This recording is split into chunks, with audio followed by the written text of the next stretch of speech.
नमस्कार बच्चों, कैसे हैं आप सभी। आशा करता हूं कि आप लोग अच्छे से होंगे और अपनी पढ़ाई में लगे हुए होंगे। मैं डॉक्टर अंजनी कुमार सिन्हा फिर से एक बार आप लोगों का इस गया गाइडेंस के मंच पर स्वागत करता हूं।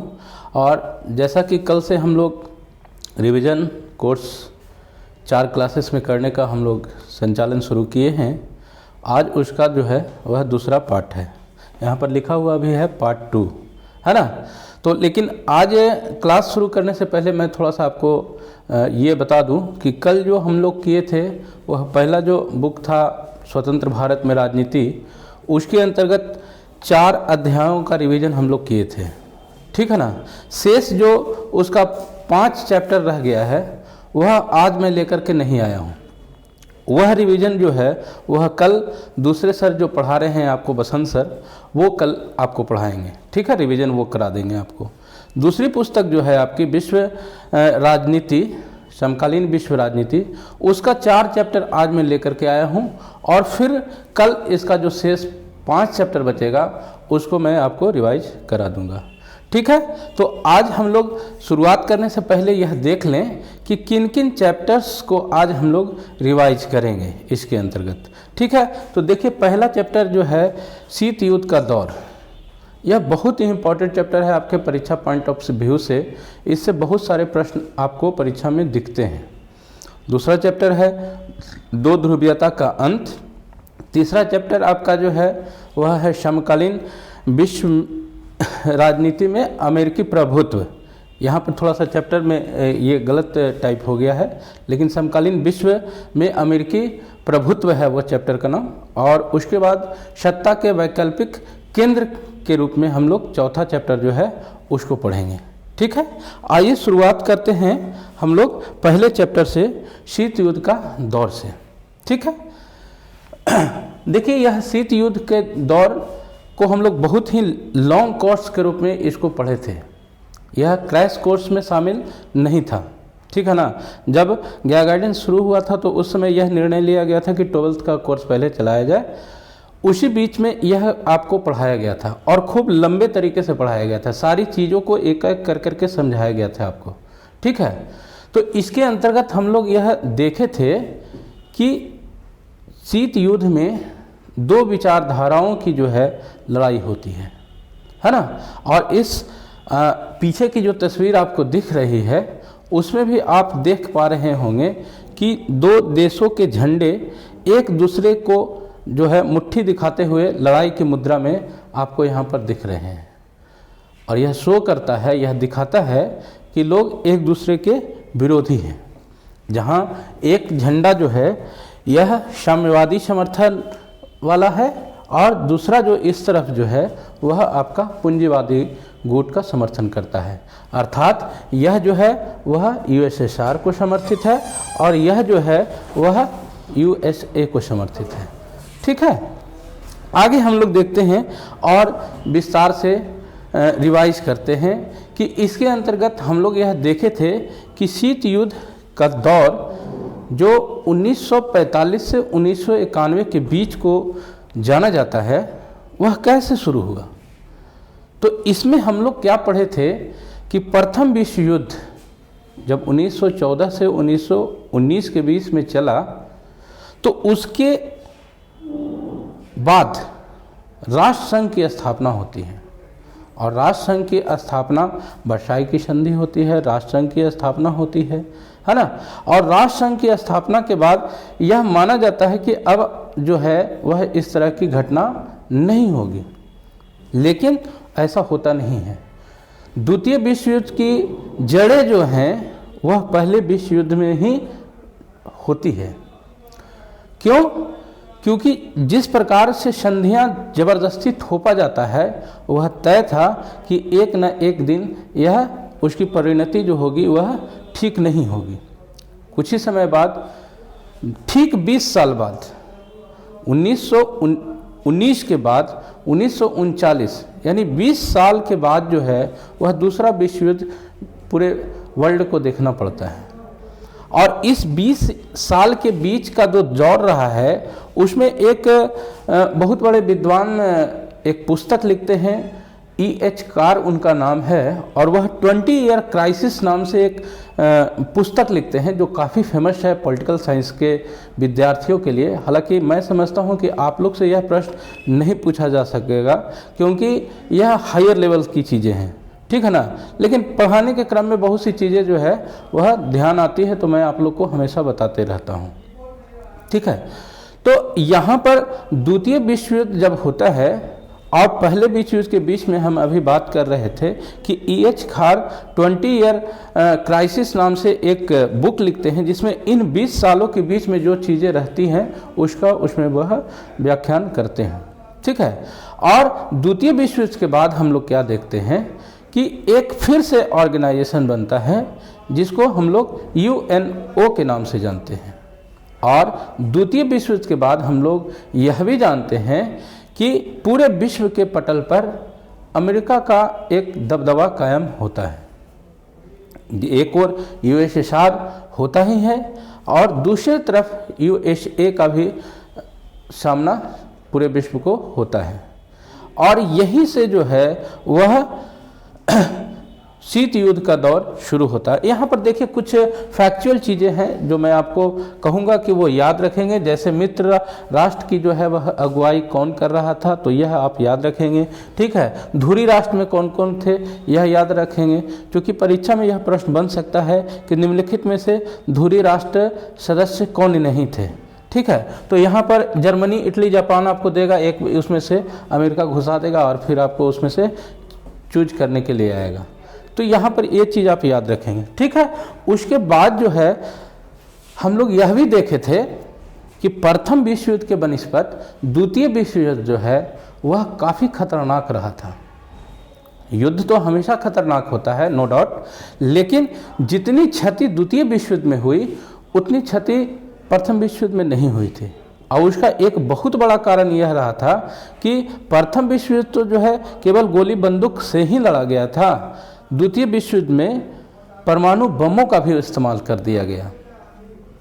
हम लोग जानते हैं कि हिरोशिमा और नागासाकी जापान के ऐसे दो शहर थे जहां 6 अगस्त और 9 अगस्त 1945 को अमेरिका के द्वारा लिटिल बॉय और फैट मैन नाम का बम गिराया गया था। और यह परमाणु बम गिराने के बाद वहाँ की स्थिति ये हो गई कि पहचान पाना मुश्किल हो गया कि ये यहाँ पर कभी हिरोशिमा और नागासाकी नाम का कोई शहर भी था, ठीक है। ये स्थिति वहाँ की हो गई थी, ठीक है। आगे थोड़ा सा हम लोग यह जान लें कि शीत युद्ध जो है, अगर यह शॉर्ट में प्रश्न आ जाए कि शीत युद्ध क्या है तो हम लोग कैसे लिखेंगे। तो यहाँ आप लिख सकते हैं कि शीत युद्ध एक विचारधारा की लड़ाई थी जिसमें एक पूंजीवादी व्यवस्था, साम्यवादी व्यवस्था का टकराव हो रहा था और दोनों विचारधाराएं अपने आप को स्थापित करने के लिए एक दूसरे को जो है पछाड़ने के फेर में हमेशा रहा करते थे। इसके लिए वह भिन्न भिन्न प्रकार के कर्तव्यों को जो है वह निर्वहन किया करते थे। हर प्रकार से जो है वह दूसरी विचारधाराओं को नीचा गिराने, कमज़ोर करने आदि का प्रयास जो है किया जाता था, ठीक है। इस प्रकार जो है आप लिख सकते हैं प्रश्न को, ठीक है। इसी से संबंधित एक मोस्ट इम्पॉर्टेंट केस है, वह है क्यूबा मिसाइल संकट। यह परीक्षा में बहुत बार आ चुका है और यह न सिर्फ आपके लिए ज़रूरी है बल्कि वह जब आप आगे पॉलिटिकल साइंस पढ़ेंगे ना तो वहाँ पर भी आपसे यह अपेक्षा की जाएगी कि क्यूबा मिसाइल संकट के बारे में विद्यार्थी जरूर जानता होगा।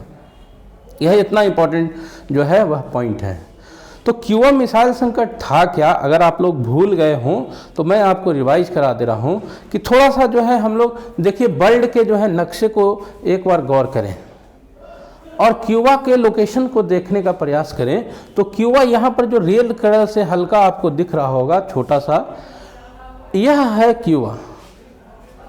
और क्यूबा का लोकेशन जो है वह आप देखिए कि यहाँ पर यह USA है, उससे जो है तटीय क्षेत्र से लगा हुआ वह क्यूबा है।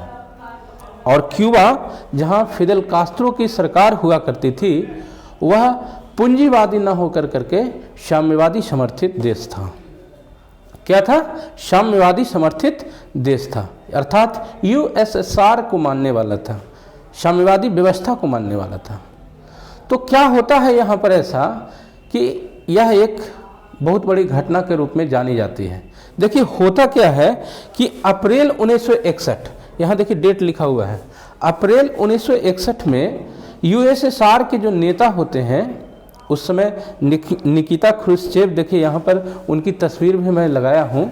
निकिता ख्रुश्चेव जो होते हैं वहाँ के राष्ट्रपति, उनको ऐसा लगता है कि जो हमारा पक्षधर देश है क्यूबा, जो यूएसए से संबंधित नीचे है, ऐसा ना हो कि यूएसए उसको तंग करे, परेशान करे, उसको सताए, वहाँ की सरकार को जो है वह नष्ट कर दे। और उसके दिमाग में यह जब चीज़ें उपज होती है तो वह सोचता है कि क्यों ना हम इतनी व्यवस्था क्यूबा में कर दें कि यूएसए जो है वह चाह करके भी क्यूबा को कोई नुकसान न पहुंचा सके। अब उसके दिमाग में ये सारी चीज़ें अपने आप ऑटोमेटिकली यह सोच उत्पन्न होता है और वह अपने सोच के मुताबिक जो है वहाँ इतने हथियार और इतने सुरक्षा की व्यवस्था कर देता है कि यूएसए चाह करके भी उसको कुछ नुकसान नहीं पहुंचा सकता था। ठीक है ना? तब जब ये स्थिति हो जाती है और 3 सप्ताह के बाद जब ऐसी व्यवस्था हो जाती है क्यूबा में, तो यूएसए की सरकार, जो उस समय आपका जॉन एफ कैनेडी वहाँ के राष्ट्रपति हैं तत्कालीन उस समय, उनको यह सूचना मिलती है कि आपके बगल के देश में यूएसएसआर इस तरह की कार्रवाई कर रहा है। तो स्वाभाविक सी बात है कि जहाँ दोनों देश एक दूसरे के विरोधी रहे थे तो वह उसको वहाँ से हटने के लिए कहते हैं, और ना सिर्फ हटने के लिए कहते हैं बल्कि उसके खिलाफ जो है वह जंगी जहाज़ों को सामने कर दिया जाता है कि आप यहाँ से हट जाइए। और एक बार इस तरह की स्थिति बनती है कि लगता है कि युद्ध जो है वह होकर के रहेगा। लेकिन आज हम भले यह कह रहे हैं कि युद्ध नहीं हुआ, एक विचारधारा की लड़ाई रह गई। उस समय जब ऐसी स्थिति हो गई तो यह कोई नहीं कह सकता था कि युद्ध अब नहीं होगा। ठीक है? और जब ये स्थिति उत्पन्न हो गई कि दोनों देशों के मिसाइलें एक दूसरे के आमने सामने हो गई, तो वहाँ फिर यूएसएसआर को वहाँ से अपनी सारी व्यवस्था को जो है वह वापस लेना पड़ता है। ठीक है? वहाँ से जब वह हटता है तब यह संकट कहीं जा करके समाप्त होता है। और यह घटना जो है पूरे विश्व में बहुत ही इम्पोर्टेंट घटना के रूप में जानी जाती है। यह आपके एग्जामिनेशन पॉइंट से बहुत आवश्यक है, यह परीक्षा में पूछा जा सकता है, चाहे तो शॉर्ट क्वेश्चंस में या लॉन्ग क्वेश्चंस में, कि क्यूबा मिसाइल संकट क्या था। ठीक है? तो इसको आप लोग ध्यान रखेंगे। ठीक है?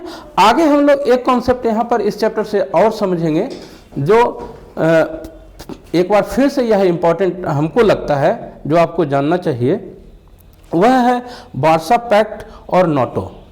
ये दो ऐसे संगठन शीत युद्ध के दरमियान बने थे जो काफ़ी इम्पोर्टेंट रहे हैं। क्यों इम्पोर्टेंट रहे हैं? इस कारण से इम्पोर्टेंट रहे हैं कि नाटो जब स्थापित हुआ था अप्रैल 1949 में, तो यह अमेरिका का समर्थित गुट था और इसके अंतर्गत जितने भी सदस्य देश थे उन सभी के बीच में एक समझौता था कि किसी भी देश पर अगर कोई बाहरी देश आक्रमण करता है तो यह माना जाएगा कि सभी देशों पर हमला हुआ है और सभी देश उस हमले का मिलकर सामना करेंगे। ठीक है? तो यहाँ पर यह व्यवस्था जो है, सारी सोच समझ जो है यूएसए की ही इस तरह की होती है। और यहाँ पर देखिए इसमें सारे सदस्य देशों के नाम लिखे हुए हैं। यहाँ पर याद करने की ज़रूरत नहीं है कि कौन कौन से सदस्य इसमें है, इस तरह से प्रश्न नहीं बनता है। लेकिन हाँ, यह आपको से अपेक्षा की जाती है कि शॉर्ट क्वेश्चन में आपसे पूछा जा सकता है कि नाटो क्या था। तो नाटो की पॉलिसी जो थी वह वार्सा जो पैक्ट था, हालांकि वार्सा पैक्ट बाद में गठित हुआ है, पहले जो है वह नाटो गठित हुआ है। ठीक है ना। यूएसए जो है पहले यह स्थापित करता है और उसके गठन के बाद यूएसएसआर जो है वह उसके विरोध में एक वार्सा पैक्ट लेकर के आता है जो 1955 में गठित होता है।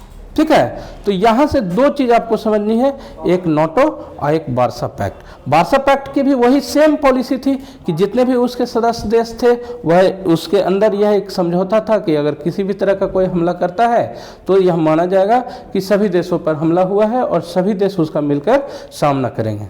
ठीक है, तो ये चीज़ आप यहाँ से समझिएगा। यहाँ पर कुछ ऐसे भी देश हैं, जैसे देखिए यहाँ पर यूगोस्लाविया है जो किसी से संबंधित नहीं रहा है। उसके अलावा कुछ और देश जो रहे हैं वह यहाँ पर आयरलैंड, स्वीडन, फिनलैंड, ये जो देश रहे हैं वह किसी से कोई मतलब नहीं रखा करते थे। वह स्वतंत्रता पूर्वक अपने लाइफ में मस्त रहा करते थे।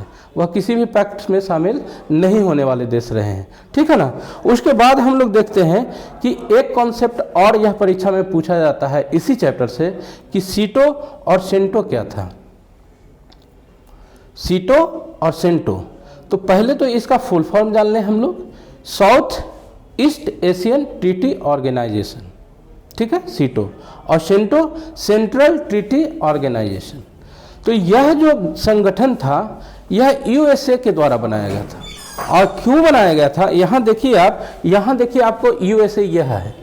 ठीक है, और यह पूरे वर्ल्ड का मैप है। नाटो के तहत तो वह कुछ देशों का साथ संगठन बनाता ही है, लेकिन उसके बाद जो है वह एशिया की तरफ अपना दोस्तियाना संबंध बनाने के लिए यूएसएसआर को कमजोर करने के ध्येय से वह देखिए यहाँ पाकिस्तान, फिलीपींस, ऑस्ट्रेलिया, उसके बाद न्यूजीलैंड, इन देशों के साथ भी जो है वह संबंध स्थापित करता है और इसी को सीटो कहा जाता है। ठीक है, और इसका भी वही पॉलिसी था कि यूएसएसआर को जो है वह कमजोर करना। उसी प्रकार केंद्रीय संधि संगठन जिसको सेंटो कहा जाता है, उसमें भी देखिए तुर्की, इराक, ईरान आदि देशों से यूएसए संगठन स्थापित करता है, संबंध डेवलप करता है, उसको सेंटो कहा जाता है। ठीक है, उसको क्या कहा जाता है, सेंटो कहा जाता है। और इसके विरोध में यूएसएसआर जो है वह उत्तरी कोरिया, वियतनाम और इराक आदि देशों के साथ जो है वह समझौता करता है। ठीक है, अब थोड़ा सा हम लोग जो है एक और इम्पॉर्टेंट टॉपिक इसके अंतर्गत हम लोग जो पढ़ेंगे वह है जर्मनी के स्थिति के बारे में। यह प्रश्न आते रहता है कि जर्मनी का एकीकरण कब हुआ, जर्मनी की जो है दीवार कैसे ढाई गई, ये से प्रश्न बनते रहा है परीक्षा में। तो देखिए जर्मनी को समझने के लिए, जर्मनी का एकीकरण समझने के लिए पहले हम लोग यह देख लें कि यह पूरी जो है जर्मनी है और एक तरफ इसको ईस्ट जर्मनी कहा जाता है और इसको वेस्ट जर्मनी कहा जाता है। ठीक है, इसको पहले आप जान लें कि यह दो भाग में कैसे बटा हुआ है। तो ईस्ट जर्मनी जो है, यहाँ पर देखिए झंडा भी लगा करके मैं दिखाया हूँ कि यह झंडा जो है वह यूएसएसआर समर्थित है, अर्थात जो है यह पूर्वी भाग जो रहा है यह यूएसएसआर समर्थित रहा है और पश्चिमी भाग जो रहा है वह यूएसए से समर्थित रहा है। ठीक है, यहाँ पर उसकी विचारधारा चलती है। होता क्या है कि अप्रैल 13 अगस्त 1961 को यहाँ पर जो है दीवार बनाने का निर्णय लिया जाता है। और निर्णय क्यों लिया जाता है कि अभी हम लोग जस्ट जो है क्यूबा में हम लोग देखे थे कि 61 की ही वह घटना थी कि जहाँ पर जो है एक पक्ष जो है दूसरे पक्ष को जो है पछाड़ने के लिए वह क्यूबा में मिसाइल की व्यवस्था करता है। और ठीक यहाँ पर दोनों का जब कब्जा होता है तो वह कहता है कि साहब जो है दीवार घेर दो ताकि मेरा आदमी इधर ना जाए, उधर का आदमी इधर ना आ जाए। ठीक है ना, लेकिन यह पूर्वी जो भाग था यहाँ पर बंद टाइप की व्यवस्था थी। वहाँ पर जो कारीगर होते थे, जो काम करने वाले लोग होते थे, जो आपके हुनरमंद लोग होते थे, उनको काम नहीं मिल पाता था। बंद टाइप की व्यवस्था होती थी, वहाँ पर अपने घर के अंदर ही रहने की व्यवस्था हुआ करती थी। तो यहाँ पूंजीवादी व्यवस्था, इधर से लोग जो है इधर जाने के लिए प्रयास करते थे, क्योंकि यहाँ पर अपॉर्चुनिटीज जो है ना वह ज़्यादा मिला करता था, लोगों को डेवलपमेंट के अवसर ज़्यादा मिला करते थे। जब इस तरह की व्यवस्था हो गई कि जो है तार, यहाँ देखिए आपको दिखाए हैं दीवार भी, दीवार में इस तरह की व्यवस्था थी, इवन वहाँ पर तार फेंसिंग कर करके उसमें इलेक्ट्रिक सप्लाई तक कर दिया जाता था कि वहाँ तक कोई सट नहीं सकता है आदमी। लेकिन फिर भी वो कहते हैं ना कि जब पेट पे जब बात बनती है तो आदमी कुछ भी करने के लिए तैयार हो जाता है। रात के अंधेरे में भी लोग किसी प्रकार जो है वह इधर से इधर जाने का हर संभव जो है प्रयास किया करते थे। तो ये व्यवस्था जो है दो विचारधाराओं की लड़ाई के अंतर्गत ही उत्पन्न हुई है। और यहाँ देखिए यह लिखा हुआ है कि निकिता ख्रुश्चेव जो थे, इनके कहने पर ही जो है यह चीज़ें जो है वह तार फेंसिंग और ये दीवार जो पहले तो एक तार फेंसिंग के जरिए ये दीवार बनी थी, बाद में जो है कंक्रीट कर करके इसको पक्का कर दिया गया था। और इसके मास्टरमाइंड जो थे वह वाल्टर उल्विकृत नाम के यह व्यक्ति थे जो यह दीवार बनाने के लिए जाने जाते हैं। ठीक है, लेकिन जब यह व्यवस्था चल रही थी, समस्याएं चल रही थी, जब धीरे धीरे यूएसएसआर की पकड़ कमज़ोर होने लगी, वह उसकी आर्थिक स्थिति खराब होने लगी, तो यहाँ पर भी उसकी पकड़ जो है वह ढीली पड़ने लगी। और उसका फ़ायदा उठा कर करके एक दोनों देशों की सरकारें जो है घोषणा करने ही वाली थी कि कुछ दिनों में हम लोग जो है इसका ये कर देंगे, एकीकरण कर देंगे। और उसी घोषणा के बीच में जो है जैसे ही जो सचिव थे वह पत्रकार सभा को संबोधित कर रहे थे, तो उनसे यह कहा गया कि जो है हम लोग एकीकरण करेंगे, लेकिन वह डेट एग्जैक्ट वह नहीं था। और लोगों ने जब यह लाइव टेलीकास्ट देखा तो वह तुरंत जो है वह दीवार पर चढ़ गए। और उसी समय से जो है यहाँ देखिए 9 नवंबर 1990 को जर्मनी एक हो जाता है। दीवारें पर लेकर के लोग जो सामान मिलता है उससे तोड़ कर करके उसको छेद कर करके जो है वह हटाने का प्रयास करना शुरू करते हैं। इस प्रकार जर्मनी का एकीकरण होता है। एक छोटा सा कॉन्सेप्ट यहाँ पर और मैं आपको चाहूँगा कि आप जानें, वियतनाम युद्ध के बारे में भी एक बार प्रश्न आया हुआ है, यह प्रीवियस ईयर्स क्वेश्चन है और हमको लगता है कि यह भी इम्पॉर्टेंट है। तो बहुत ज़्यादा यहाँ पर मैं नहीं आपको बताऊँगा, यहाँ पर सिर्फ आप यह देख लें कि यह जो है वह उत्तरी वियतनाम है और यह दक्षिणी वियतनाम है। ठीक है, उत्तरी वियतनाम जो है वह चाइना, यूएसएसआर ये आदि जो साम्यवादी देश हैं उसके समर्थन में था। और साउथ वियतनाम जो था वह आपका यूएसए के समर्थन में था। दोनों ये देश एक दूसरे पर जो है यह कहा करते थे कि यह मेरा है, और यह कहता था कि यह मेरा है, यह कहता था कि यह मेरा है। ठीक है, दोनों देशों की आपसी लड़ाई जो है वह कैसे जो है एक विचारधारा के दोनों जो चल रही थी लड़ाई उसके साथ उत्पन्न शामिल हो गई। और यह लड़ाई जो है देखिए बहुत दिनों तक चलती है, अप्रैल 1955 से 1975 तक चलती है, जरा माना समय नहीं है। लेकिन लास्ट में जो है दक्षिणी वियतनाम इसमें हार जाता है। ठीक है ना, यहाँ आप इसको ध्यान रखेंगे। और यह कॉन्सेप्ट मैं आपको आज नहीं बताऊंगा क्योंकि कल ही मैं इसको रिवाइज कराया हूँ बहुत अच्छे के साथ। देखिए कुछ कॉन्सेप्ट जो ऐसे हैं वह आपको कई चैप्टर्स में पढ़ना है। जैसे कल भी हम लोग पढ़े थे गुटनिरपेक्षता की पॉलिसी, है ना, विदेश नीति में पढ़ना था। और शीत युद्ध के दौर में भी यह चीज़ें पढ़नी है। कल भी मैं आपको 5 लीडर्स का नाम याद कराया था, आज भी उन लीडर्स के नाम देखिए उनके देश के साथ इसमें दिया हुआ है। कुछ जो है एक्स्ट्रा इसमें और चीज़ें दी हुई है। 1979 में हवाना घोषणा होता है, ठीक है ना। उसके बाद जो है जिसमें क्या निर्णय लिया जाता है, राष्ट्रीय स्वतंत्रता, संप्रभुता, अखंडता आदि की रक्षा करने की बात की जाती है।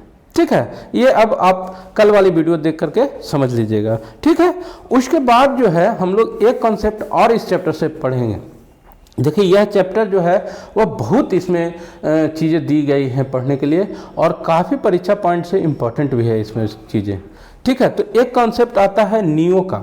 नियो अर्थात न्यू इंटरनेशनल इकोनॉमिक ऑर्डर। इसका फुल फॉर्म भी आपसे 1 नंबर के प्रश्न में पूछा जा सकता है और इस पर आपको शॉर्ट या लॉन्ग क्वेश्चंस भी आ सकता है। ठीक है ना।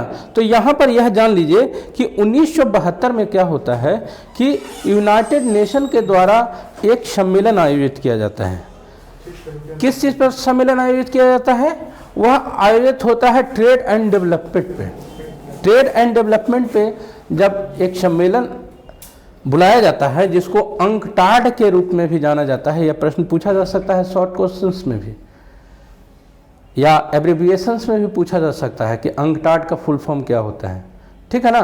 तो इसके अंतर्गत towards a new trade policy for development नाम से एक रिपोर्ट आती है, जिसको में यह कहा जाता है कि विश्व की जो अल्प विकसित देश हैं उसको डेवलपमेंट करने के लिए विकसित देश उसका सहयोग करेंगे। जो प्रचुर मात्रा में अल्प विकसित देशों में कच्चे पदार्थ होते हैं, कच्चे रॉ मटेरियल जो होते हैं, वह ऊंचे दाम पर वे खरीदेंगे। विकसित देशों जो टेक्नोलॉजी ली जाएगी वह सस्ते दाम पर यहाँ उपलब्ध कराया जाएगा।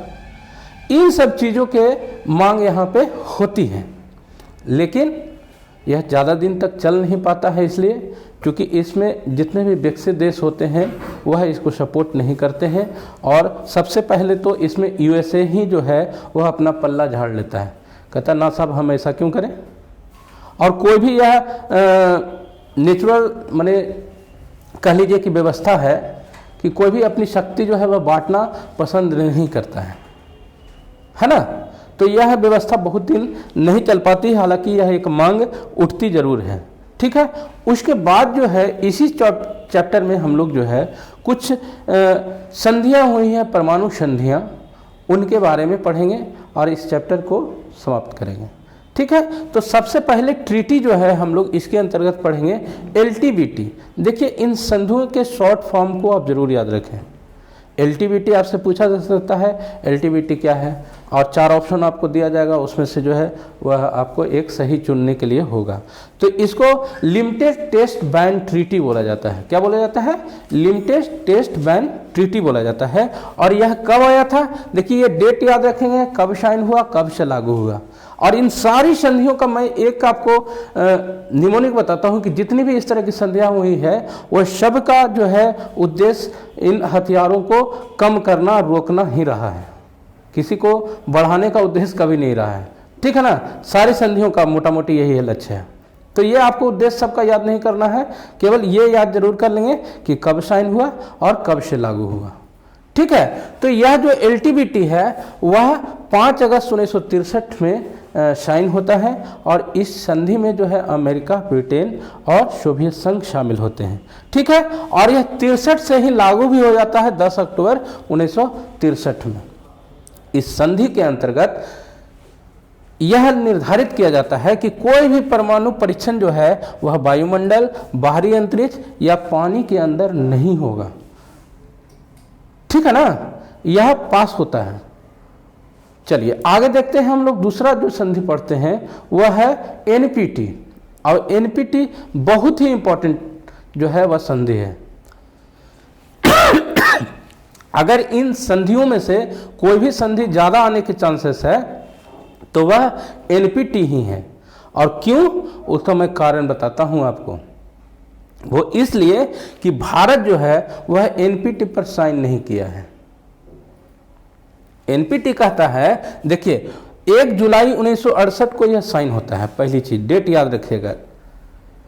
और 1967 में जो 5 अस्थाई सदस्य है ना यूएनए को, उनके दिमाग में यह बात आती है कि यह जो परमाणु चीजें है ना वह सिर्फ हम लोगों के ही पास हो, दूसरे देशों के पास ना जाए।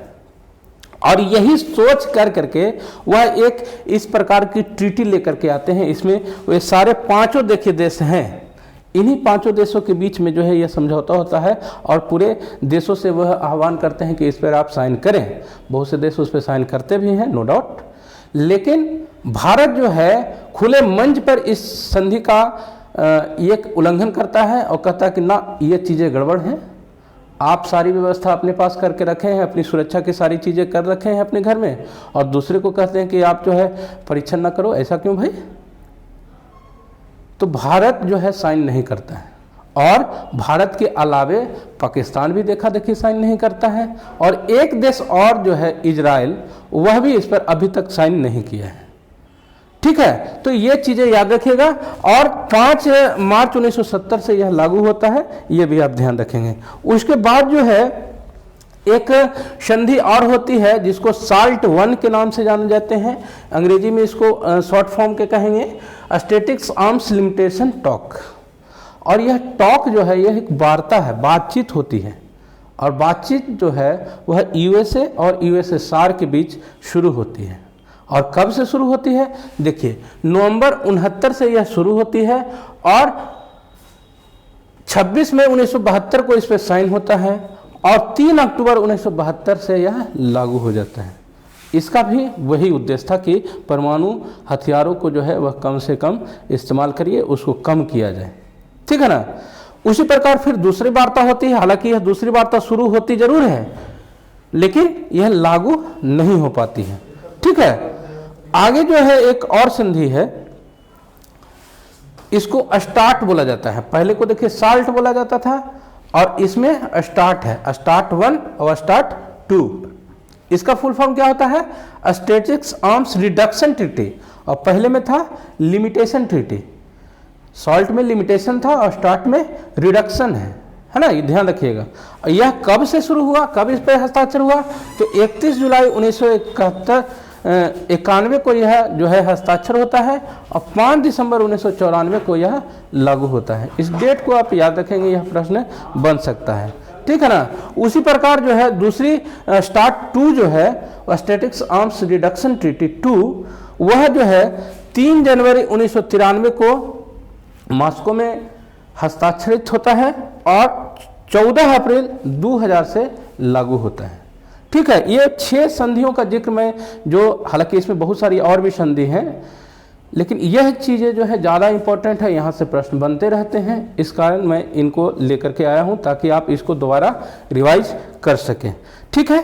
तो ये चैप्टर बहुत इंपॉर्टेंट है, इससे ये चीज़ों को जो है आप जरूर एक बार देख लीजिएगा। आगे हम लोग चलते हैं दूसरे चैप्टर की तरफ, 2 ध्रुवीयता का अंत को रिवाइज करते हैं, ठीक है। इसके अंतर्गत जो है हम लोग देखेंगे कि किस प्रकार एक ध्रुव अर्थात यूएसएसआर का विघटन होता है और पूरे विश्व पर एक छत्र अधिकार जो है वह यूएसए का होता है, ठीक है। चलिए इस चैप्टर में हम लोग समझते हैं कि सोवियत प्रणाली क्या थी। यह प्रश्न आया हुआ है कि सोवियत प्रणाली क्या है, ठीक है। तो यहाँ हम लोग जानेंगे कि 1917 की जो क्रांति होती है, उस क्रांति के बाद सोवियत गणराज्य जो है वह अस्तित्व में आता है ना। और द्वितीय विश्व युद्ध के बाद जो है यह एक महाशक्ति के रूप में उभरता है, ठीक है। सोवियत प्रणाली में यह व्यवस्था थी कि वहाँ की ब्यूरोक्रेसी जो है इस प्रकार की वहाँ व्यवस्था है ना कि एक दल की व्यवस्था होती है, लोगों को अपने राइट्स जो है अवेल करने की सुविधा नहीं प्राप्त होती है। जितनी स्वतंत्रता लोकतंत्र में लोगों को उपलब्ध होती है उतनी व्यवस्था उन देशों में नहीं है। वहाँ के लोग जो है स्वतंत्रता पूर्वक अपने विचारों को अभिव्यक्त नहीं कर सकते हैं।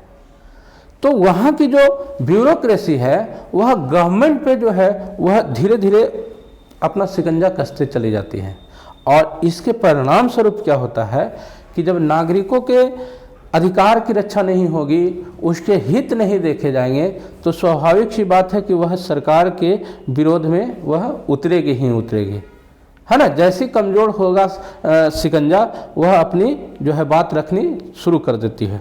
तो यहाँ पर भी यही सारी चीज़ें जो है वह होती है। और उसके बाद जो है वह हम लोग यह जानते हैं कि एक दल की वहाँ पर सरकार थी, यह चीज़ें हम लोग देखे हैं, है ना। उसके बाद जो है हम लोग देखें थोड़ा गोर्बाचेव के बारे में हम लोग जानते हैं कि गोर्बाचेव जो हैं वह 80 के दशक में वहाँ पे आते हैं और कम्युनिस्ट पार्टी जो है उसके महासचिव वह बनते हैं।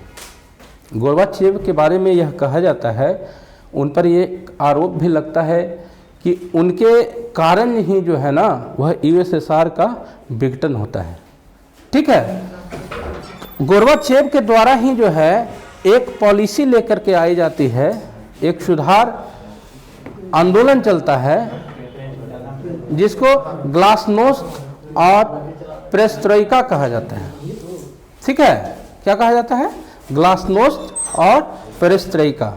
ग्लासनोस्ट को पुनर्गठन कहा जाता है और पेरेस्ट्रोइका को खुलापन कहा जाता है। यह याद रखिएगा, यह पूछा जा सकता है। ठीक है, उसके बाद हम लोग देखते हैं कि जर्मनी के एकीकरण में भी इनका जो है वह महत्वपूर्ण अधिकार ये हाथ रहा है। उसके बाद जो है अमेरिका के साथ हथियारों की जो होड़ चला कर रही थी ना, अभी तक लोग क्या देख रहे थे कि जो है वो अगर 2 हथियार खरीदता है तो हम 5 हथियार खरीदें, वो 5 हथियार खरीदता है तो हम 7 हथियार खरीदें। इस तरह की चीज़ें जो है दोनों देशों में चल रही थी। लेकिन गोर्बाचेव जब आए तो गोर्बाचेव इस तरह की व्यवस्था को जो है वह ठीक नहीं समझते थे, और वह जो है इसको समाप्त करने के लिए वह लोगों को खुलापन देते हैं, लोगों को अपनी अभिव्यक्ति करने की आज़ादी देते हैं, है ना, लोगों को दूसरे से जुड़ने का मौका देते हैं। वहां के लोग जो हैं वह दूसरे पश्चिम जो एशिया है, पश्चिम जो यूरोप है, उससे जाकर के वह देखे समझे कि वहां पर किस तरह की स्थिति है। जब इस तरह की व्यवस्था होती है तो वहां के लोगों को जब दूसरे देशों को देखने का मौका मिलता है तो उनको लगता है कि हमारे देश में जो है व्यवस्था ठीक नहीं है ना, और इस कारण से वहां के गवर्नमेंट के विरोध में आना शुरू करते हैं। और इन सभी चीज़ों के कारण जो है जब यूएसएसआर का विघटन होता है तो गोर्बाचेव पर यह आरोप लगता है कि उनके इस पेरेस्ट्रोइका की पॉलिसी के कारण जो है यूएसएसआर का विघटन होता है, यह आरोप लगता है उन पर। ठीक है, आगे जो है हम लोग एक कॉन्सेप्ट इस चैप्टर के अंतर्गत, हालांकि ये इस चैप्टर से बहुत कम प्रश्न आते हैं, एक प्रश्न तो अभी मैं आपको दिखाया, दूसरा प्रश्न ये आते रहा है कि शॉक थेरेपी क्या है। शॉक थेरेपी बच्चों आप यह जान लीजिए कि रूस, जिसको यूएसएसआर पहले कहा जाता था, और मध्य एशिया और पूर्वी यूरोप के देशों में पूंजीवाद की धीरे धीरे बढ़ना ही जो है ना वह शॉक थेरेपी के अंतर्गत आती है। और यह शॉक थेरेपी जो है यूएसएसआर समर्थित विश्व बैंक और यूएसए समर्थित विश्व बैंक और अंतर्राष्ट्रीय मुद्रा कोष जो है उसके जरिए यह चीज़ें संचालित हो रही थी। और इसके अंतर्गत राज्य की जो संपदा थी ना उसको निजीकरण किया गया, लोगों के निजी हाथों में जो है वह सारी व्यवस्था दी गई ताकि जो है उसका डेवलपमेंट और अच्छे तरीके से किया जा सके। ठीक है, जो सामूहिक फॉर्म होता था उसको एक निजी हाथों में दिया गया, कुछ कंपनियों के जिम्मे जो है यह सारी व्यवस्था दी गई और उन एजेंसियों के जरिए ही यहाँ पर डेवलपमेंट के कार्य कराए जाने की व्यवस्था की गई। और जो वह कार्य हो रहे थे उनको यह देखने का जिम्मेवारी भी जो है मॉनिटरिंग जिसको कहते हैं, मॉनिटरिंग भी इन्हीं कंपनियों को दिया गया कि वह ठीक से कार्य कर रहे हैं या नहीं कर रहे हैं, ये आप देखें। ये व्यवस्था जो है इसको शॉक थेरेपी कहा जाता है। शॉक थेरेपी अर्थात जो है वह साम्यवादी समर्थित देशों में पूंजीवादी व्यवस्था की वकालत करना या पूंजीवादी व्यवस्था को अपनाना।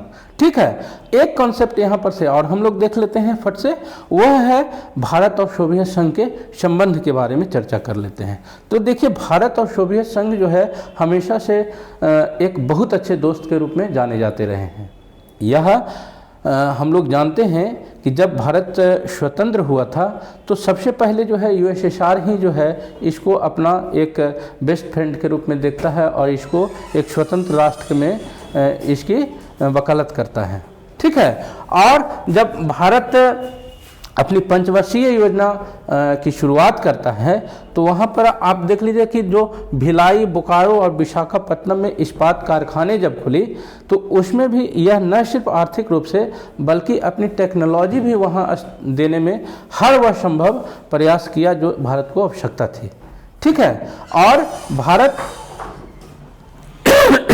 रुपये की जब कमी हो गई थी भारत में तो सोवियत संघ जो है वह रुपये को व्यापार का एक माध्यम बना करके इसकी स्थिति मजबूत करने का प्रयास करता रहा था।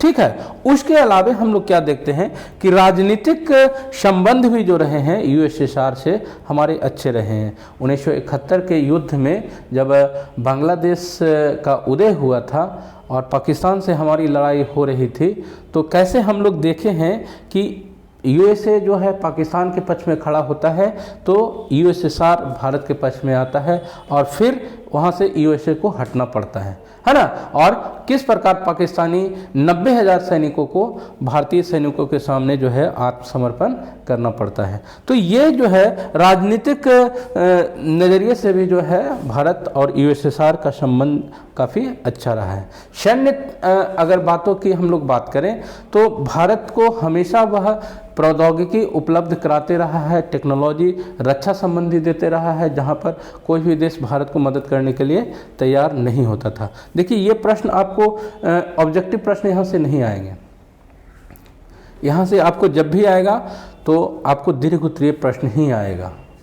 तो जब ये चीज़ें आप जानेंगे ना तभी आप उसको लिख पाने में सक्षम हो पाएंगे। ठीक है, तो ये कुछ बहुत ही 2-3 कॉन्सेप्ट ही इस चैप्टर से है जो आपको जानने की ज़रूरत है, अदरवाइज इससे ज़्यादा प्रश्न इस चैप्टर से नहीं बनते हैं। तीसरा जो चैप्टर है इस चैप्टर से प्रश्न बनते हैं। इस चैप्टर का नाम समकालीन विश्व में अमेरिकी वर्चस्व है ना। तो इसके अंतर्गत हम लोग यह जानेंगे कि नई व्यवस्था जो है वह कैसे उत्पन्न हुई। तो 1991 में जब शीत युद्ध का अंत हुआ तो अमेरिका जो है वह पूरे विश्व पटल पर छा गया और उसकी जो है वह तूती बोलने लगी।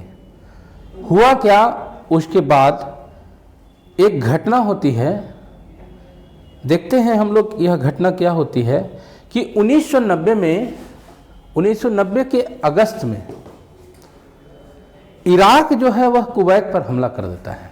देखिए सब कुछ जो है करीब करीब एक दूसरे से इस प्रकार अटैच रहता है ना कि एक घटना का प्रभाव जो है वह दूसरे घटना पर पड़ता है।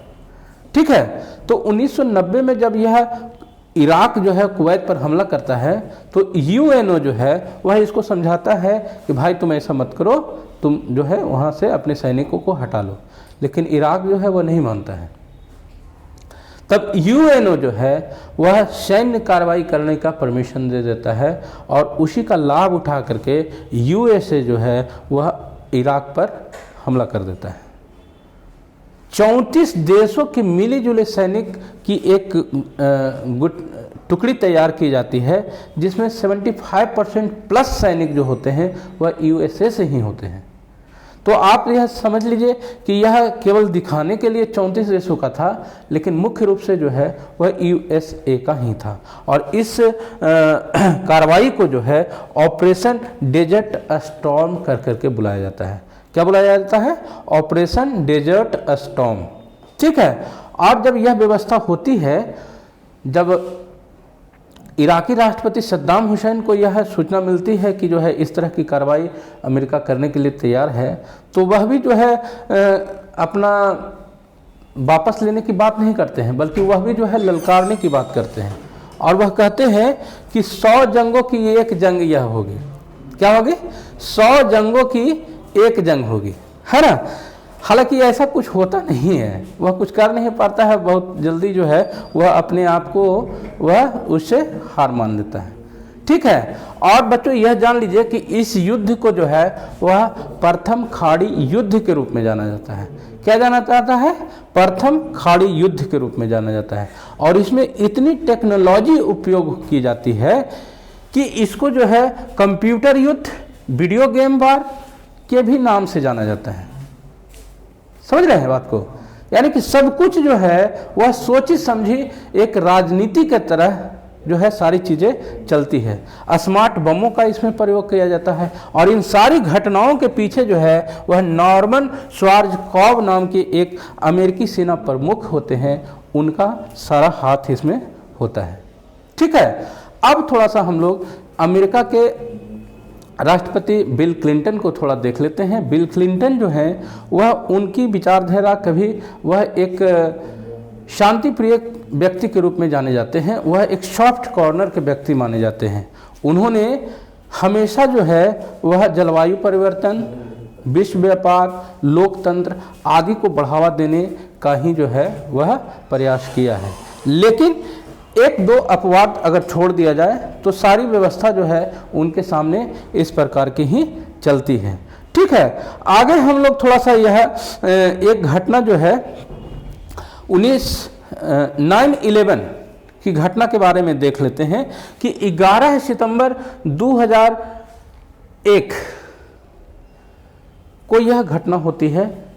क्या होती है इसके अंतर्गत कि कुछ विमान जो है हाईजैक कर लिए जाते हैं, कुछ नहीं 4 विमान हाईजैक कर लिए जाते हैं और चारों विमानों को जो है वह 4 जगहों पर निशाना बनाया जाता है। लेकिन 3 निशाने जो हैं वह ठीक ठीक लगते हैं और एक निशाना जो है वह ठीक नहीं लगता है।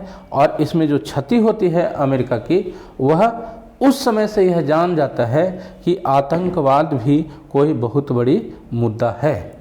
उसके पूर्व तक वह इस चीज़ को मानता नहीं है कि आतंकवाद भी कोई चीज़ है। जब भारत हमेशा पूरे वर्ल्ड को यह दिखाते रहता था, सुनाते रहता था कि देखिए हमारे के यहाँ घुसपैठ हो रहा है, आतंकवादी घुस रहे हैं, परेशान कर रहा है, तो कोई कान में तेल डालकर जो है सोया हो रहता था। लेकिन जब उसके घर में ये चीज़ें होती है, जो कभी आतंकवादी को पनाह देने वाला अमेरिका खुद घर में इस तरह का भुक्तभोगी बनता है, तब उसको लगता है कि नहीं, इस पर जो है कार्रवाई करने की आवश्यकता होती है। और यहाँ पर देखिए सारी चीज़ें लिखी गई है। पहले भी मैं क्रैश कोर्स के अंतर्गत भी आपको सारी चीज़ें बताया हूँ। ठीक है ना। तो यहाँ पर पेंटागन जो है, एक यह चीज़ आप ध्यान रखेंगे, ये याद रखेंगे कि पेंटागन क्या है। यह ऑब्जेक्टिव प्रश्न में भी बन सकता है, पेंटागन क्या है। तो पेंटागन अमेरिकी रक्षा जो मुख्यालय है उसका एक ये है, ऑफिस है। ठीक है, अमेरिकी रक्षा मुख्यालय है वो।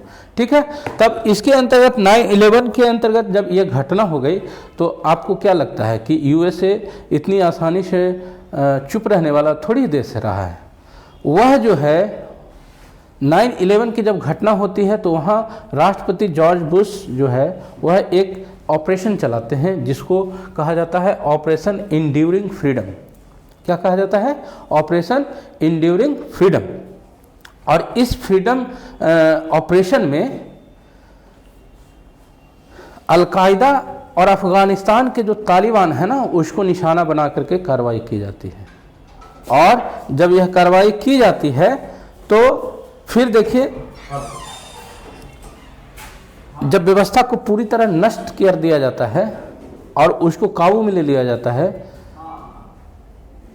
तो जो यूएनओ की टीम भी होती है ना, उनको भी वहाँ के लोगों से मिलने नहीं दिया जाता है।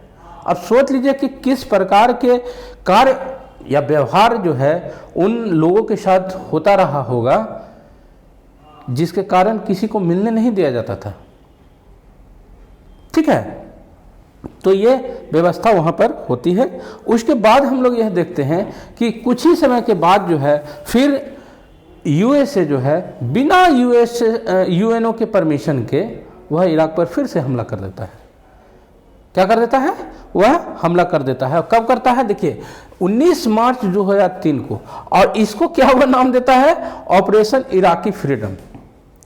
यहाँ पर हमला करने का उद्देश्य जो उसका होता है वह इराक में एक ऐसी गवर्नमेंट का निर्माण करना जो यूएसए को समर्थन दे और वहाँ की जो तेल और जो प्राकृतिक संसाधन है उसका वह दोहन कर सके। सिर्फ और सिर्फ यही उद्देश्य था, है ना। तो जब वह हमला कर देता है तो सद्दाम हुसैन को गिरफ्तार कर लिया जाता है और फिर जो है उनको दिसंबर 2006 में जो है वह फांसी भी दे दी जाती है। लेकिन इसके बावजूद जो है वह कार्रवाई सफल नहीं हो पाती है। इसलिए सफल नहीं हो पाती है क्योंकि जो वहाँ की जनता होती है ना, वो सद्दाम हुसैन के बहुत बड़े फैन होते हैं। और यहाँ देखिए एक डेटा लिखा हुआ है कि जो है वहाँ के आम पब्लिक जो है वो 3000 सैनिकों को सिर्फ निहत्ते ही मार देती है। तो यह सफल नहीं कहा जाता है, लेकिन अमेरिका इस तरह की कार्रवाई जो है वह करता है। ठीक है, आगे जो है इस चैप्टर में हम लोग एक कॉन्सेप्ट और समझेंगे, वह है वर्चस्व की अवधारणा। वर्चस्व जिसको अंग्रेजी में हेजेमनी कहा जाता है। हेजेमनी या जब कभी हेगेमनी भी इसको बुलाया जाता है। ठीक है ना। तो इसके अंतर्गत जो है वह अपना डोमिनेशन स्थापित करने की बात की जाती है। और यहाँ पर भी अमेरिका की ही डोमिनेशन या उसकी ही हेजेमनी स्थापित करने की बात हो रही है। और इसमें हम लोग यह जानेंगे कि 3 प्रकार की हेजेमनी, आगे देखिए यहाँ पर मैं लेकर के आया हूँ। एक तो सैन्य शक्ति के रूप में हेजेमनी है, दूसरी अर्थव्यवस्था के रूप में है, और तीसरा जो है वह सांस्कृतिक रूप से है।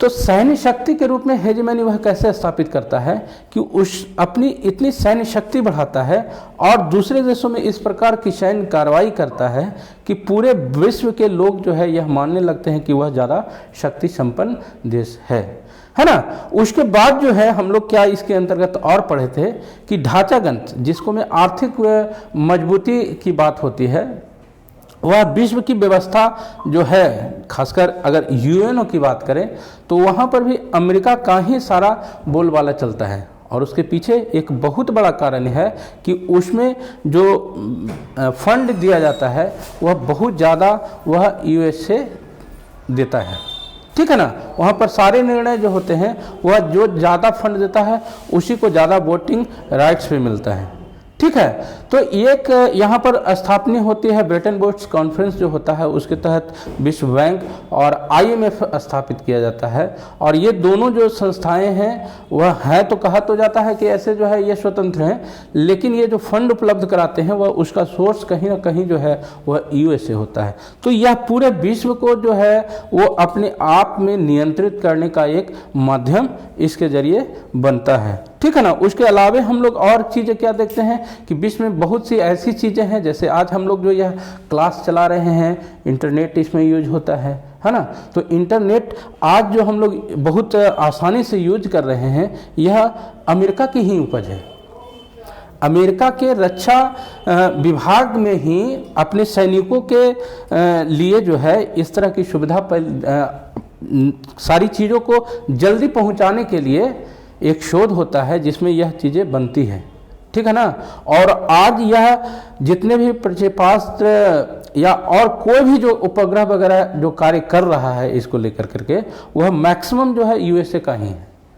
हालांकि कुछ देश ऐसे हैं जो यूएसए के इंटरनेट को यूज नहीं करता है, जैसे चीन एक इसका बहुत बड़ा उदाहरण है। चीन में जो है यूएसए का इंटरनेट यूज नहीं होता है, वह अपना खुद का इंटरनेट यूज करता है, ठीक है। और क्यों यूज नहीं करता है, उसकी यह सोच है कि इसके जरिए यूएसए जो है वह खुफिया जानकारी जुटाता है और उसके अगेंस्ट में जो है वह अपनी पॉलिसी निर्धारित करता है। खैर अभी तक हम लोग तो जो है भारत में अभी इतने संपन्न नहीं हुए हैं, इस तरह की चीज़ें नहीं बनी है हमारे के यहाँ कि खुद के जो है सारी व्यवस्था ला सके। लेकिन ये 2 चीज़ें जो है वर्चस्व स्थापित करने में सहायक होती है, नो डाउट। लेकिन तीसरी जो चीज़ है वह कहता है कि सांस्कृतिक वर्चस्व की बात करता है। देखिए 2 चीज़ें, तो जब तक वह कोई कमजोर है तब तक वह आपको बर्दाश्त करेगा, ठीक है ना।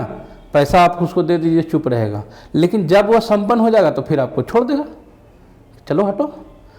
तो ये जो स्थिति है, तीसरा जो है वह सांस्कृतिक रूप से, यानी कि जब तक आप अपना कंसेंसस नहीं देते हैं, अपनी सहमति नहीं देते हैं, तब तक वह आप वर्चस्व स्थापित करने में सक्षम नहीं हो पाएंगे, सफल नहीं हो पाएंगे।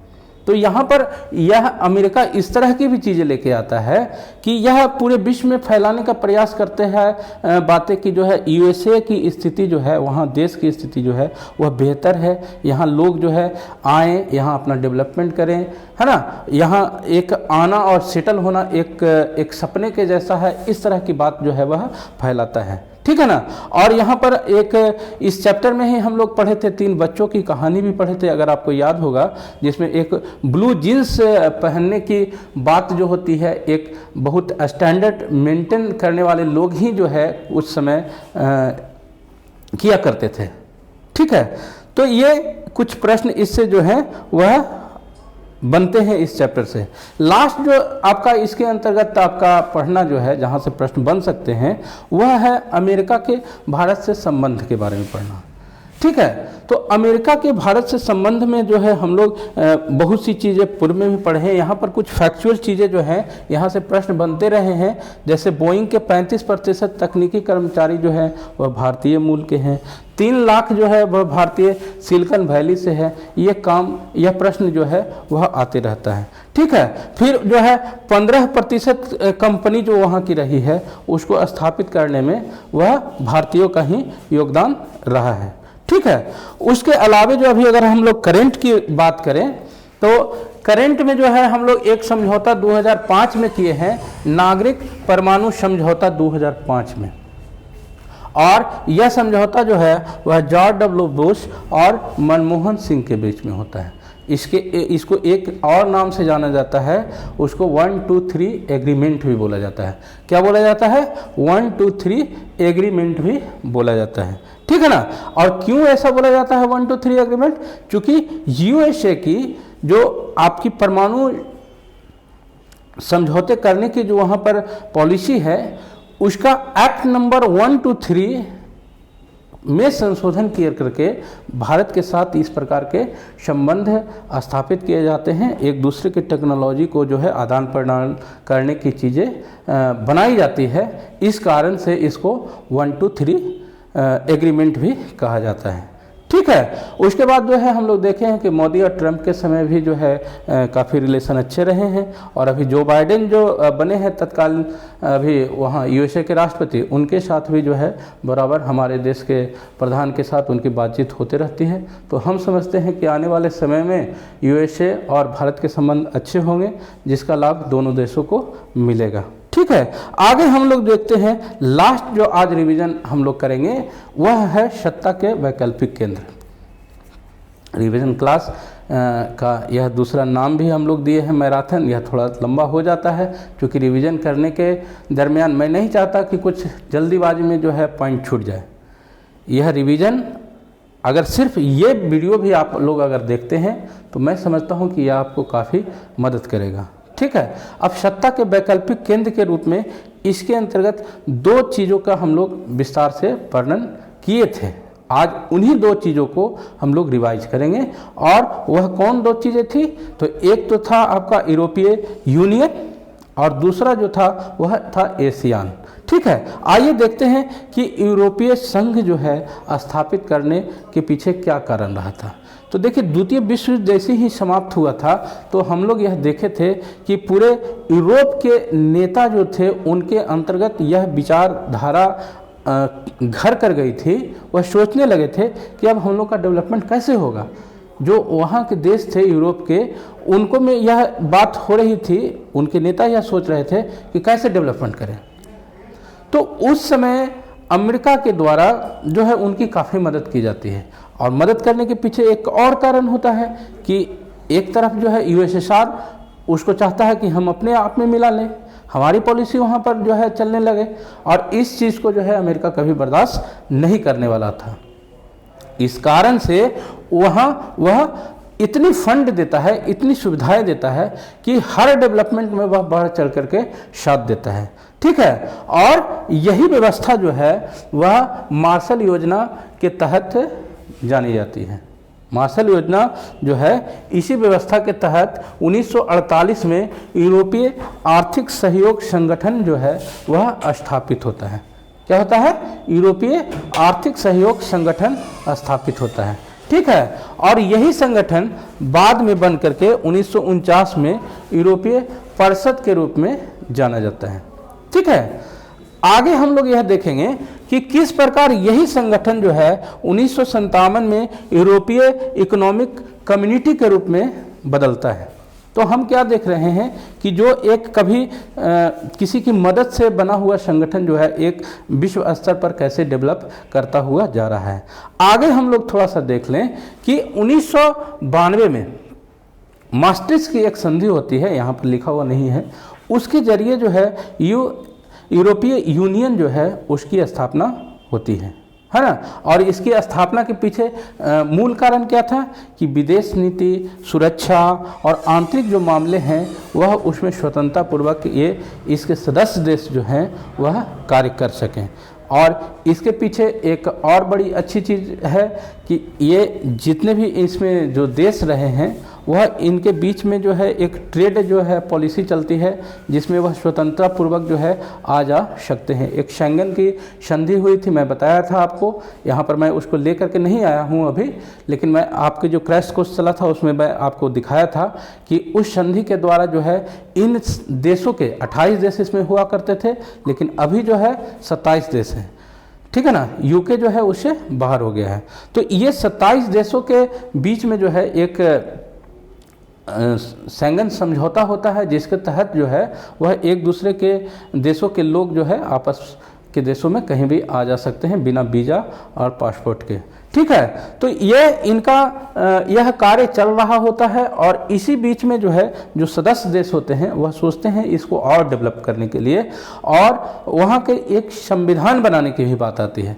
लेकिन यह संविधान जो है यूरोपीय संघ का बन नहीं पाता है। एक झंडा जरूर बनता है, एक गान बनता है, स्थापना दिवस, एक यूरो मुद्रा जो है, यह बहुत इंपॉर्टेंट प्रश्न है। यह प्रश्न आ सकता है कि यूरोपीय संघ की मुद्रा क्या है, ठीक है।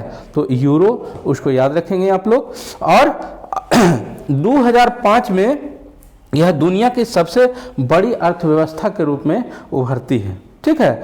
आगे जो है हम लोग यह देखेंगे कि इसी यूरोपीय संघ में 2 ऐसे सदस्य रहे हैं जो अस्थायी 5 सदस्य हैं, उसमें से 2 हैं, जिसमें ब्रिटेन रहा था और फ्रांस। अब तो ब्रिटेन रहा नहीं, लेकिन पहले कभी हुआ करता था। और 2 देश यहाँ पर और ऐसे रहे हैं जो डेनमार्क और स्वीडन जो हैं वह मास्ट्रिच की संधि और यूरो जो मुद्रा है उसको नहीं मानते हैं, ठीक है ना। यह भी याद रखेंगे आप लोग। यहाँ कुछ उनके देशों को दिखाया गया है इस मैप में, और इस मैप में जो है आपको मैं दिखाने का प्रयास किया हूँ कि देखिए आपका ब्रेग्जिट जो है, ब्रेग्जिट याद रखेंगे कि ब्रेग्जिट क्या है। ब्रेग्जिट प्रश्न आ सकता है कि ब्रेग्जिट क्या है। तो ब्रेग्जिट के अंतर्गत यूके में एक वहाँ की जनता से यह सहमति ली गई कि आप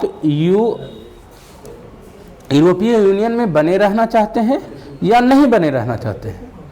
तो जो वहाँ की जनता जो है उसको कहती है कि नहीं, आप यूरोपीय यूनियन से अलग हो जाइए, और उसके बाद जो है यूके उस यूरोपीय यूनियन से अलग हो जाता है। और उसके बाद देखिए पहले 28 देश रहा करता है और उसके बाद जो है इसमें 27 देश बचते हैं और इसमें 12 स्टार हैं। यह याद रखिएगा, प्रश्न बनता है कि यूरोपीय यूनियन के झंडे में कितने स्टार हैं, ठीक है। आगे जो है हम लोग देखेंगे, लास्ट कॉन्सेप्ट है आज का, वह एशियान है। एशियान के 10 देशों को मैं आपको रट्टा कराया हूं और एक निमोनिक के जरिए आपको बताया था कि those who pass MBBS watch PTB and buy LIC policy. इस चीज़ को मैं लिख करके भी आपको दिखाया था और रिवाइज भी कराया था आपको। तो यहाँ पे जो है यह एशियान के देशों को दिखाया गया है, हालांकि यहाँ पर आपको स्पष्ट नहीं पता चल रहा होगा। आइए आगे देखते हैं, इसके हिस्ट्री को थोड़ा सा हम लोग जानते हैं कि कैसे यह आया। तो हम लोग यह जान रहे हैं कि बांडुंग सम्मेलन होता है, गुटनिरपेक्ष आंदोलन होता है ना। और 1955 में जो है जब बांडुंग सम्मेलन होता है, एफ्रो एशियाई देशों का एक सम्मेलन होता है। 61 में फिर गुटनिरपेक्ष आंदोलन की पहली बैठक होती है। तो यह बहुत जो है एशियाई और अफ्रीकी देशों में जो है वह अपनापन डेवलप करने में सफल नहीं हो पाता है, और इसी को ध्यान में रखते हुए 1967 में एशियान का गठन होता है, ठीक है। कोई सफल नहीं हुआ तो दूसरों को मौका मिल गया सफल होने का, तो एशियान आता है। और 1967 में देखिए यहाँ लिखा हुआ बैंकॉक घोषणा से यह स्थापित हुआ। यह याद रखिएगा, यह प्रश्न बनता है कि किस घोषणा से एशियान का गठन होता है, वह आ सकता है। शुरू में इसमें 5 सदस्य होते हैं, लेकिन बाद में इसमें 5 सदस्य समय के अनुसार और ऐड होते जाते हैं, और वर्तमान में इसमें 10 सदस्य हैं। और यह जान लीजिए कि जब यह गठित हो रहा था तो भारत को भी यह ऑफर मिला था कि आप इसकी सदस्यता ले लीजिए, आप हमारे साथ शामिल हो जाइए। लेकिन भारत जो है उस समय इसको रिजेक्ट कर देता है, इस प्रस्ताव को। और आज जो है भारत एशियान का सदस्य बनने के लिए बहुत प्रयास कर रहा है, आज उसकी सदस्यता नहीं मिल रही है। लेकिन खैर देखिए, मोदी जी शायद इसमें सफल हो जाएं, क्योंकि उनकी इस तरह की चल रही है बातचीत, वह इस तरह के माहौल बनाए हुए हैं जिसके से ऐसा लग रहा है कि पूरे विश्व के राष्ट्र जो हैं उनको समर्थन मिलता हुआ दिख रहा है। अभी जस्ट जो है हम लोग यह देखे हैं कि जो है विश्व की सबसे बड़ी न्यायालय जो है वहाँ पर आपके भारतीय न्यायाधीश को जो है वह दिया गया है, न्यायाधीश बनाया गया है ना। तो हम लोग यह आशा रख सकते हैं। और क्यों आशा रख सकते हैं? क्योंकि कार्य अच्छा करता है भारत और सहयोग भी करता है हर चीज़ों में।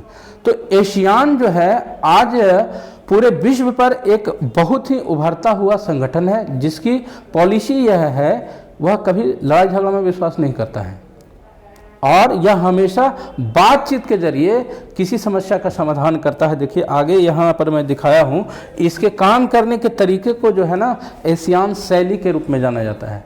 क्या जाना जाता है? एशियान शैली। वह हर चीज़ को एक निश्चित समय पे हर साल जितने भी सदस्य देश हैं वह उनसे मिलता है और आपस में किसी भी जो है टकराव की स्थिति जब उत्पन्न होती है तो उसको बातचीत से वह समाधान करने का प्रयास करता है। यहाँ पर कुछ फैक्चुअल चीज़ें लिखी हुई है, वह याद रखेंगे आप लोग। 2003 में आसियान सुरक्षा समुदाय, आसियान आर्थिक समुदाय और आसियान सामाजिक संस्कृति समुदाय का गठन होता है। हालांकि बहुत इंपॉर्टेंट नहीं है, अगर याद रख सकते हैं तो ठीक। मैं नहीं समझता हूँ कि यहाँ से प्रश्न आपसे पूछे जाएंगे, ठीक है।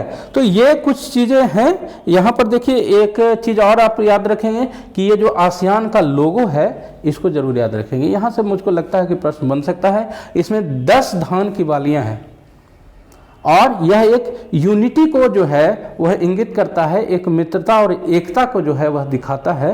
यह आप यहाँ से ध्यान रखेंगे। 1991 में पूरब की ओर चलो लुक ईस्ट पॉलिसी आती है और इसको अब जो है 2014 में मोदी जी जो है एक्ट ईस्ट पॉलिसी के रूप में बदल दिए हैं। यह भी आप ध्यान रखिएगा, ठीक है।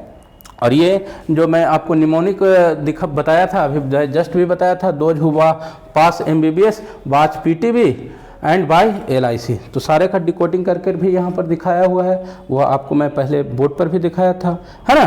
तो यही कुछ चीज़ें थी। आगे एक कॉन्सेप्ट और यहाँ पर है, चीन की अर्थव्यवस्था जो है वह कैसे डेवलप करी और भारत और चीन के जो है संबंध किस प्रकार के रहे, यह हमको लगता है कि इम्पोर्टेंट है, इसको आपको रिवाइज करना चाहिए।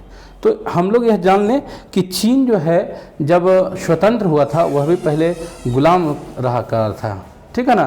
और उसको स्वतंत्रता जो है वह 1949 में मिलती है, ठीक है। जब वह आज़ाद होता है तो उस समय वहाँ पर डेवलपमेंट नाम की कोई चीज़ नहीं होती है, कृषि पर ही आधारित सारी व्यवस्था चलती है। लेकिन माओ वगैरह जो वहाँ पर एक बहुत बड़े नेता हुए जिसको माओ से तुंग भी कहा जाता है, माओ जेदांग भी कहा जाता है ना। तो उनके कारण वहाँ की स्थिति बदलती है और वहाँ की जो गवर्नमेंट होती है ना, 2 चीज़ों पर बहुत बड़ी फोकस करती है। एक तो वहाँ का हेल्थ जो सेक्टर है वो, और दूसरा जो है वो एजुकेशन सेक्टर जो है उस पर वह बहुत खर्च करती है पैसा, और वह विश्व की जो व्यवस्था है उससे भी ज़्यादा अच्छी व्यवस्था करने का वहाँ पर प्रयास करती है। एक चीज़ और वहाँ पर जो है वह चीन में चलती है चीज़ें कि जो भी चीज़ें, चूँकि वहाँ पर एग्रीकल्चर कल्चर था तो बाहर से जो चीज़ें आती थी आयात होकर के ना, वहाँ की गवर्नमेंट यह वहाँ के नागरिकों को कहा करती थी कि आप भैया उस चीज़ को देखो और उसकी जो है उस तरह बनाने का प्रयास करो। और वही चीज़ें जो है आज हम लोग देखते हैं कि चीन की चीज़ें जो है वह काफ़ी सस्ती होती है, क्योंकि वह देख करके तुरंत आपकी कॉपी करने में वो माहिर होते हैं। वहाँ घर घर में जो है इस तरह की टेक्नोलॉजी आपको काम करते हुए दिख जाएगी। तो वहाँ पर इस तरह का डेवलपमेंट होता है। और उसके बाद जो है थोड़ा सा हम लोग यह चीज़ें देख लिए हैं। आगे कुछ हम लोग एक चीज़ और यहाँ पर देख लें कि 1982 में जो है वहाँ पर खेती का निजीकरण होता है, 1998 में उद्योगों का निजीकरण होता है, एक विशेष आर्थिक क्षेत्र का भी वहाँ पर निर्माण किया जाता है जिससे व्यापार को बढ़ावा देने में वह कारगर साबित होता है, ठीक है। अब लास्ट आज जो है हम समाप्त करने से पहले एक कॉन्सेप्ट यहाँ पर आप देख लें, भारत और चीन के संबंधों को समझ लें। मैं समझता हूँ कि यह भी परीक्षा पॉइंट से काफ़ी इम्पोर्टेंट है। और इसको हम लोग देखें थोड़ा सा कि 1949 में जब चीन स्वतंत्र होता है ना, और उसके पूर्व जब हम लोग जनवरी 1948 में हम लोग पर हमला पाकिस्तान करता है, तो उसके जस्ट बाद 1949 में जो है वह चीन जो है वह स्वतंत्र होता है, ठीक है। और 18 से 24 अप्रैल 1955 को हम लोग क्या देखते हैं कि एक वांडुंग जो है वह वहाँ कॉन्फ्रेंस होता है, जहाँ पर 29 एफ्रो एशियाई कंट्रीज वहाँ पर भाग लेते हैं, ठीक है। उसके बाद क्या होता है कि कश्मीर में जो है वह मामला उठता है और वहाँ पर सीज फायर का जो है आदेश दे दिया जाता है।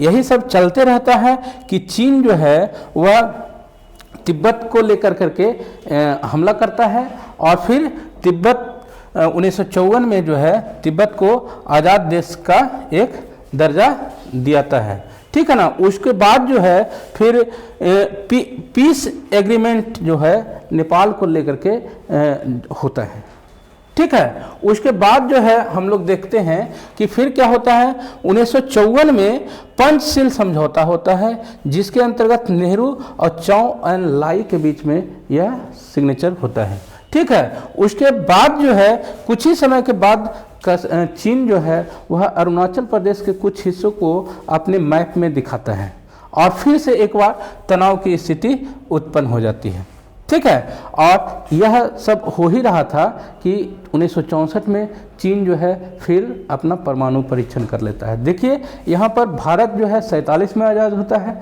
लेकिन अपना परमाणु परीक्षण 74 में करता है पहला, और चीन जो है 1949 में स्वतंत्र होता है और वह 64 में ही परमाणु परीक्षण करने में सफल हो जाता है। तो देखिए वहाँ पर किस प्रकार जो है टेक्नोलॉजी पे लोग फोकस कर रहे हैं, ठीक है। और यह चीन जो है जब यह परमाणु परीक्षण करता है तो वहाँ यूके और पाक चाइना ये जो है ना वह क्या हो जाते हैं, वह मित्र बन जाते हैं। ऐसा लगता है भारत को कि ये दोनों जो है वह मिल गए हैं, और मिल जाने के बाद जो है उस समय 65 में पाकिस्तान को यह एहसास हो जाता है कि हम लोग तो अब चाइना के साथ भी हैं और यूएसए भी साथ हैं, क्यों ना भारत पे हमला कर दिया जाए। और अभी जस्ट जो है वह नेहरू जी जो है वह डेथ भी किए हैं, वहाँ की भारत की सरकार जो है वह गड़बड़ चल रही है, तो उसका लाभ उठाया जाए। पाकिस्तान जब हमला करता है तो शास्त्री जी खूब मज़े से उसका जवाब देते हैं, खदेड़ देते हैं उसको लाहौर तक। तब फिर जो है यूएसए को जो है ना बड़ी तकलीफ़ होती है कि भाई हम जिसके साथ रहे हैं वो हार गया। तो देखिए यहाँ एरो से मैं दिखाया हूँ कि यूएसए की जो है मुंह लटक गया उसका, ठीक है ना। वो हम समझने के लिए अपना मेरा ये पर्सनल नोट्स है जिसके ज़रिए मैं आपको यहाँ पर बता रहा हूँ, ठीक है। फिर ये सब चीज़ें चल ही रही थी। 1967 में हम लोग जाने कि जो है भारत एशियान के ऑफर को रिजेक्ट कर देता है ना, ये चीज़ें चलती है। फिर 1971 में इंडो यूएसएसआर ट्रीटी होती है, और यह यूएसएसआर ट्रीटी जो है वह 1971 के युद्ध में भारत के लिए बहुत सहायक होता है। जब यूएसए पाकिस्तान के साथ आता है तो यूएसएसआर जो है भारत के साथ आता है, और फिर से एक बार फिर पाकिस्तान हारता है और बांग्लादेश का उदय होता है ना। यहाँ हम लोग पढ़े थे। और फिर जो है 71 में बांग्लादेश का उदय हो गया, हम लोग जान लिए। और फिर 72 में जो है वह शिमला समझौता होता है, तब जाकर करके वह बांग्लादेश यहाँ पर शांति व्यवस्था ये कायम होती है। और यह किसके बीच होता है, इंदिरा गांधी और बेनजीर भुट्टो के बीच में यह समझौता साइन होता है, ठीक है। उसके बाद जो यह चीज़ें चल रही थी, 74 में पोखरण परीक्षण हुआ। देखिए यहाँ पर अंडरग्राउंड हुआ है, अंडरग्राउंड यानी कि जो है जमीन के नीचे। आप याद रखिएगा एनपीटी में जो है किस तरह का रिस्ट्रिक्शन लगाया गया था, उसको ध्यान में रख करके यह परीक्षण किया गया है ना। और कब हुआ है ये बताइएगा। अभी हम जस्ट थोड़ी देर पहले आपको बताए थे कि एनपीटी कब हुआ है, हालांकि यहाँ पर भी लिखा हुआ है, आप देख सकते हैं खुद भी, ठीक है ना। तो जब यह परीक्षण होता है तो यूएसए जो है सैंक्शन लगा देता है। सैंक्शन अर्थात रोक, एक प्रकार का रोक लग जाता है कि आप ये नहीं करेंगे, वो नहीं करेंगे, ये नहीं करेंगे। भारत उसकी परवाह नहीं करता है, कहता है ठीक है तुम लगाओ रोक, कोई दिक्कत नहीं है। लेकिन इन्हीं सब बीच में जो है वह 75 में भारत में इमरजेंसी लग जाती है। वह समय जो रहता है भारत के लिए बहुत ही काला समय के रूप में जाना जाता है, और वहाँ पर कई सारे जो लोकतांत्रिक मूल्यों का हनन होता है, कई सारे नेताओं को जो है वह जेल में डाला जाता है ना, ये हम लोग सब जानते हैं। फिर 77 में जो है वह क्या होता है, जब गवर्नमेंट बदलती है, भारत में पहली गैर कांग्रेसी सरकार का गठन होता है, तो वह कहती है कि जो है यूएसए से जो है संबंध स्थापित करने चाहिए। पहले जो है ना, हम लोग यह जान लें कि पूर्व की जो गवर्नमेंट रही है वह यूएसए के साथ संबंध स्थापित करने पर नहीं सोचती थी, वह यूएसएसआर से साथ दोस्ती रखती थी। लेकिन जब मोरारजी देसाई आते हैं ना, तो वह उसके तरफ जो है वह अपने रिलेशन बनाने के लिए प्रयास करते हैं और उससे खुश होकर करके यूएसए जो है वह सैंक्शन हटा देता है, ठीक है दोस्ती करो हमसे। खैर ये होता है। उसके बाद जो है 91 में हम लोग चलते हैं। 91 में एलपीजी नाम करके के एक पॉलिसी लेकर के आता है भारत। एलपीजी अर्थात लिबरलाइजेशन, प्राइवेटाइजेशन और ग्लोबलाइजेशन। यह पॉलिसी जो है वह भारत को एक पूरे विश्व से जुड़ने का मौका देती है। क्या देती है? पूरे विश्व से जुड़ने का मौका देती है और व्यापार के जो है नए नए अवसर भारत में आते हैं।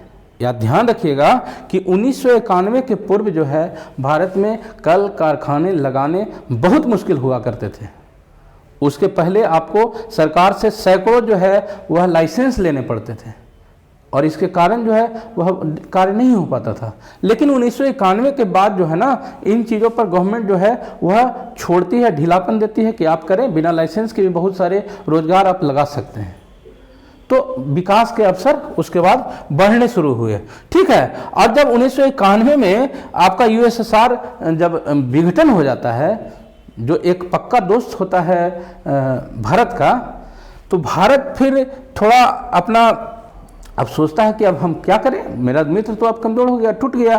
तो यह जब ये आइडियलाइज हो जाता है तो वह जो है वह अपना यूएसए के साथ जो है वह दोस्ती थोड़ा बढ़ाता है, ठीक है। और दोस्ती बढ़ाने के बाद जो है वह देखता है कि रसिया जो है वह पाक के साथ फिर चला जाता है।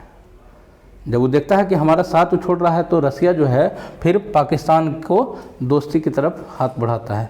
लेकिन थोड़े ही समय में उसको रसिया को यह एहसास हो जाता है कि पाकिस्तान जो है हमारा मित्र नहीं हो सकता है, हमसे यह गलती हो गई, और वह रिवर्स बैक जो है तुरंत करता है और फिर भारत को ही अपना दोस्त बनाता है, ठीक है। और उसके बाद जो है फिर भारत 1998 में परमाणु परीक्षण करता है, जब आपके अटल बिहारी वाजपेयी की सरकार होती है ना।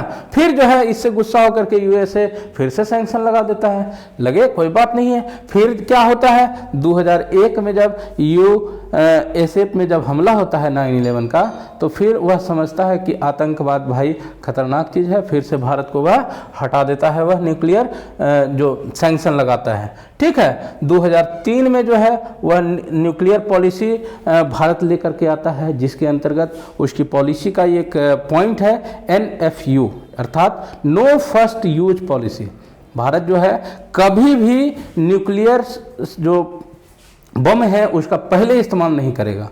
लेकिन अगर भारत के साथ अगर कोई परेशान करता है, भारत पे हमला करता है, तो फिर भारत इतनी तीव्र गति से या इतनी ज़्यादा शक्ति के साथ प्रहार करेगा कि फिर उसका आप परिणाम क्या होगा ये आप नहीं जानते।